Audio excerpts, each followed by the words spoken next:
Hey everyone, welcome back. Today we're taking a look at this Ariens snowblower.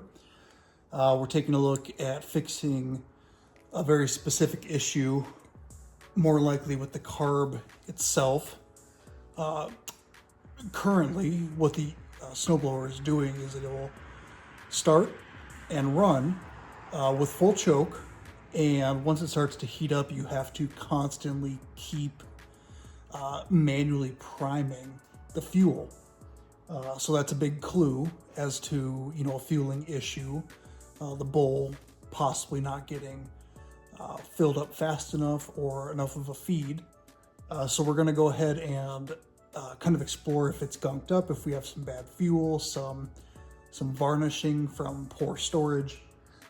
And we'll start with showing you guys kind of what the current behavior is. All right, so this particular unit is an Ariens Deluxe 28 is the model, and startup sequence is pretty standard. We have basic ignition key, we have fuel prime, we have choke, we're gonna leave that fully on. We have throttle, which we'll put all the way to the right hand side, and then we have a fuel cutoff. We want to make sure that's open as much as possible. All right, so we're gonna go ahead and manually fire it. We'll prime it.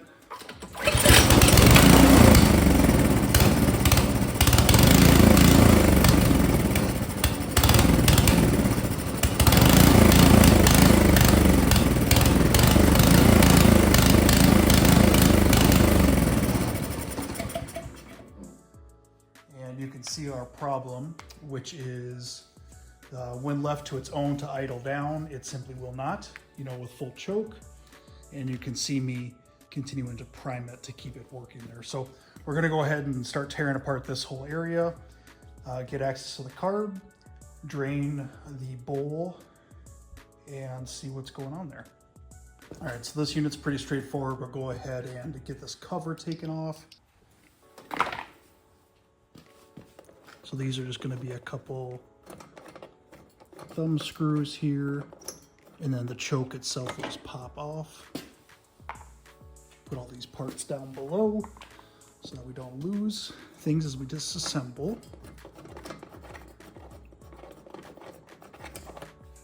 So it's really just these three.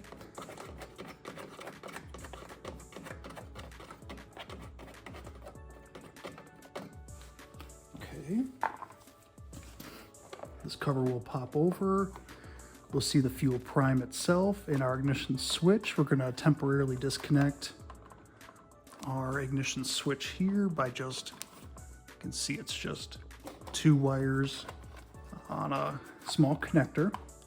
Okay, so this is just a couple spade connectors on the ignition switch. So as you go ahead to remove, it'll just pull straight off, no clip or anything to worry about there. Go ahead and disconnect this vacuum line from the fuel primer. We'll set this cover aside. So here's our carb. We have intake, again, choke, fuel prime, ignition switch. Back here is gonna be the main feed from the tank. And then the float will be down below. So we're gonna have to disconnect this cover as well. So this cover is gonna be either just standard bolt head or Torx. Looks like we're gonna be a T25. Go ahead and remove both of these.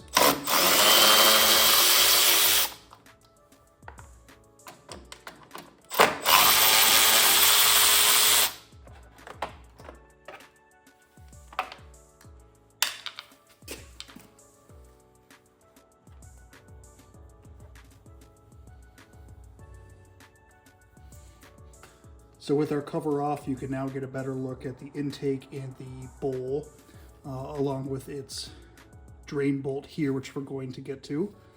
And then we'll take the bowl out. That'll give us access to the jet underneath.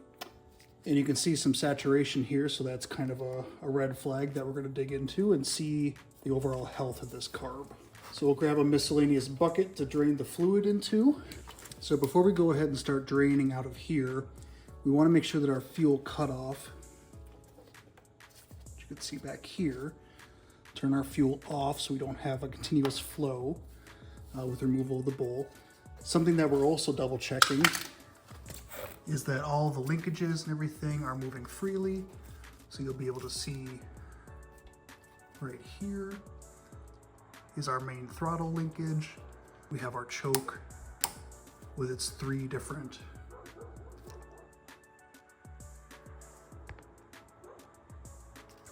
feet right there.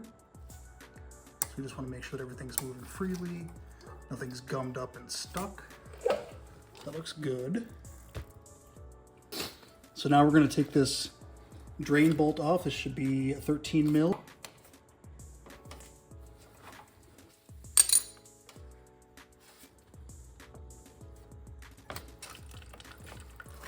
So go ahead and get this fuel draining.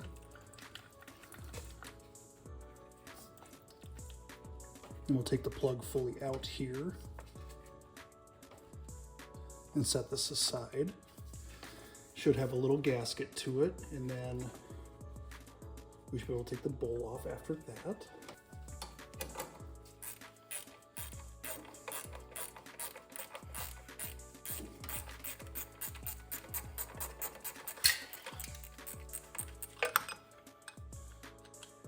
Okay, and we can see some evidence of gummed up fuel. So there, you can also see it in the bottom of our bowl, all that green debris.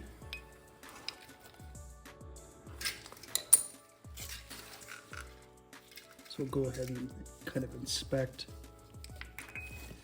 this guy here. We're going to blow these holes out and give it kind of a thorough cleaning. Then we have our gasket, which will keep the fuel from leaking out of the bowl and the bowl itself.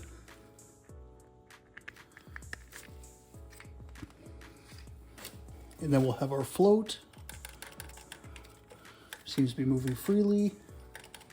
That's a good sign. And since we're so close, what we're going to do next is we're actually just going to outright remove this carburetor so we can look at it on the bench. So we just have a throttle linkage to remove, and then a hose clamp for the fuel line, and then a couple bolts, and the carb will be free.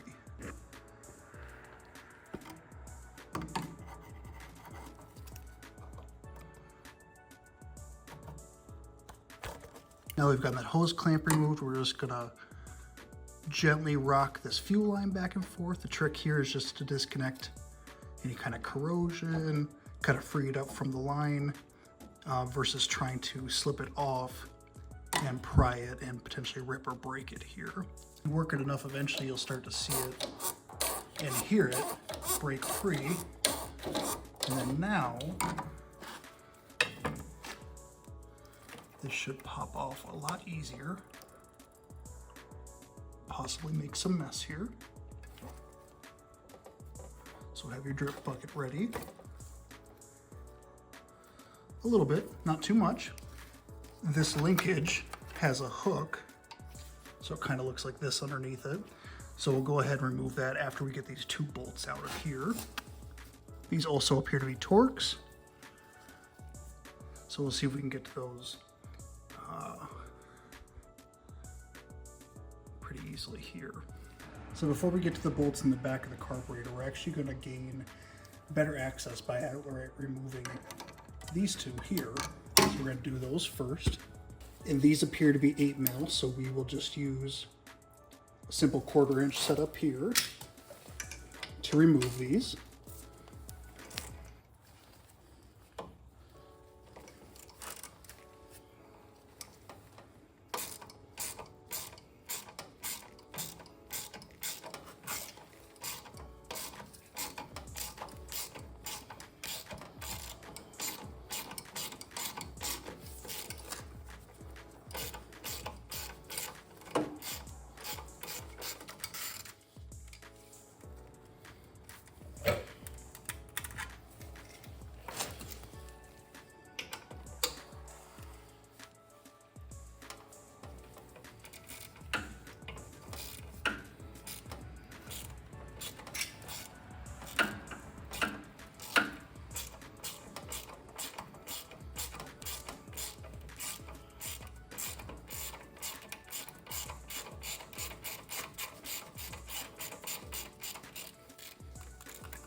Now we'll have better access to remove this bolt and the other one hiding back there.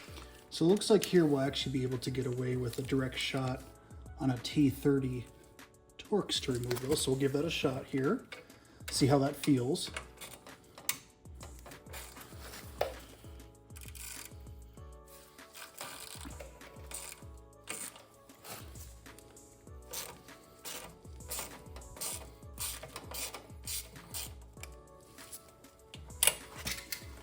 So it looks like the left side's going to cooperate, so we'll see about the right-hand side.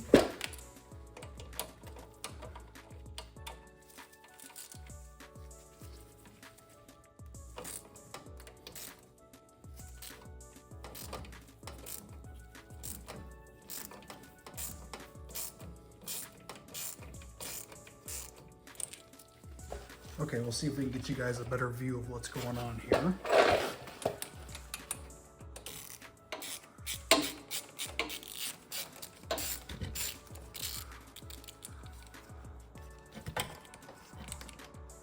And remember, as soon as we remove this, we still have a linkage to remove.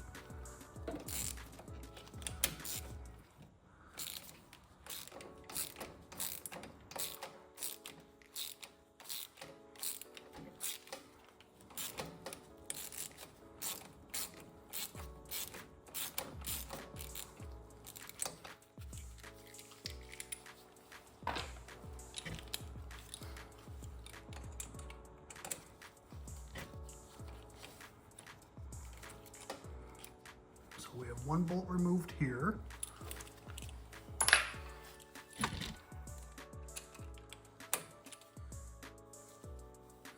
This one's still a little tight, might be in kind of an awkward angle, so we're gonna continue to ratchet this one out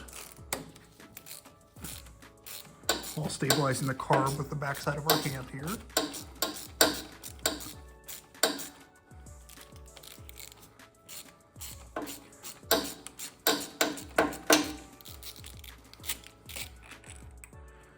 Okay, perfect.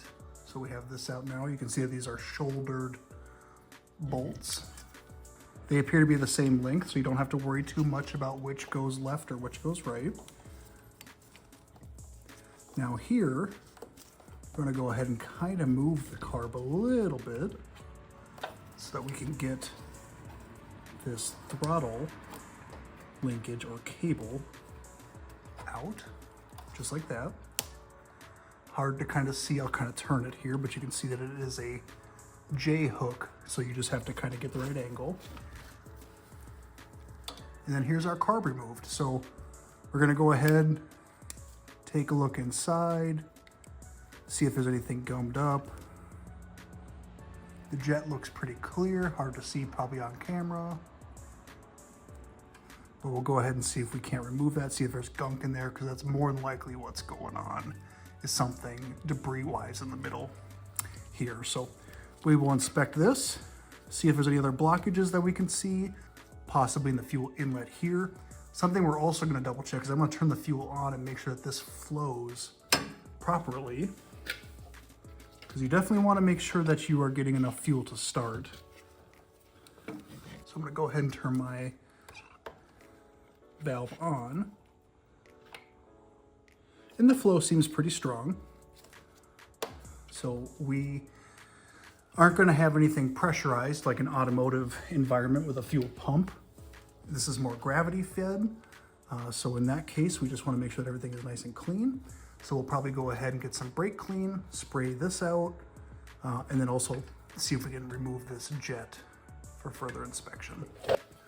Okay, so inspecting this jet kind of off camera, it might be hard to see down in there, but it looks like this might have been stripped out. This is soft metal, so it's very possible. So flathead, we will go ahead and see if we can get a bite on it. However, it looks like this might be kind of a smoking gun. Okay, so this is gonna be kind of a long shot, but because it looks like we are stripped, we're gonna see if we can pull it out from the center. This is a Mac screw extractor, so decent quality. We're gonna put it directly in the middle and kind of tap it in and see if we can't turn it out. Okay, so the only reason we're gonna attempt this is because replacement carburetor is not a significant cost. I think 15-20 bucks. We'll see if that ends up being the case. But this is just worth a try, because if we can replace a jet, then so be it. But what we're gonna do is we're gonna make sure that we have our extractor good and centered, basically within the jet itself. I'm gonna tap it to make sure that it is seated. And then we're going to lightly apply pressure, seeing if we can turn this out. Being careful not to apply too much. You really want to use a fraction of 1% of strength and kind of build up to see if it'll start to move freely. Because you do not want to strip this. It does feel like it's biting. However, not seeing a lot of movement out of it yet. Pretty tight in there, but again, we still got a good grip on the extractor, so we're gonna give it a little bit more.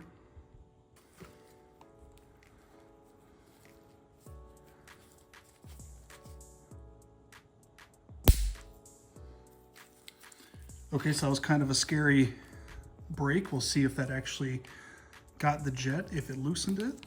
We are turning, and we seem to still be biting, so that's good news. Let's see if the jet is moving, if we can tell. Okay, so good news. Hard to tell without direct light. I'll see if I can get you guys.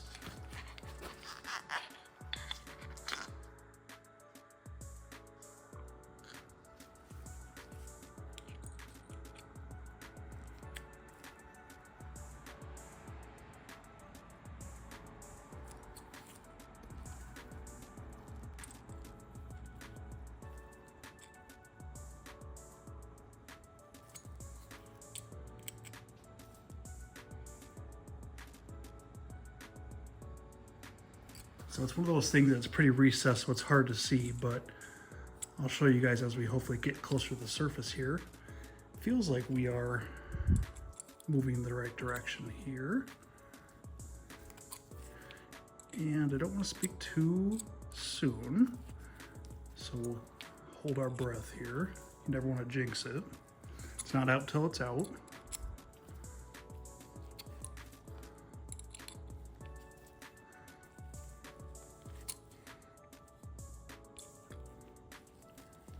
We'll double check that we're still making progress here.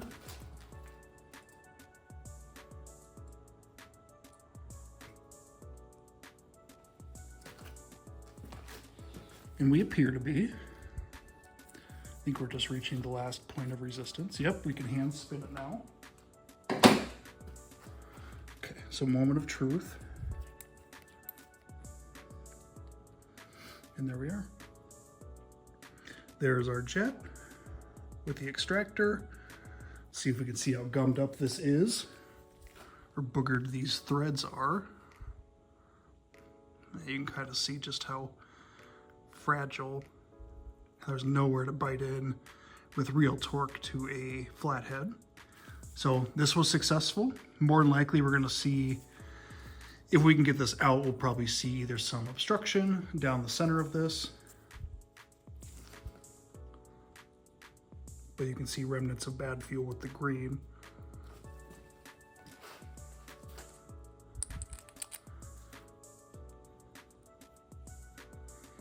So tell me, have you ever seen an extractor in a carb fuel jet? Because this will be a first for me. See if we can spot anything. Yeah, you can definitely see, again, some of the green on the threads. So even looking deep down inside of this, let's see if I can show you on camera and get an angle on it. That looks pretty clear. We're gonna see some light. So that looks clear there. Looks like we have a screen potentially inside of here before it reaches, you know, again, our choke and our throttle blade, which is right here. That looks good, that's moving freely. So it is possible that jet has some gunk, so let's see. So again, there is kind of a sight through it that looks pretty clear. Let's see what the jet looks like. if we can get that extractor off of it. So more than likely this combination will, you know, permanently damage this jet. However, we're just trying to get a hold onto it so we can remove the extractor and see if we see any major gunk down in there. So we're gonna turn the extractor the opposite way that we did before. Perfect. So a nice separation there. Maybe, let's get a light and see. So this might blind you guys, so I'll see if I can.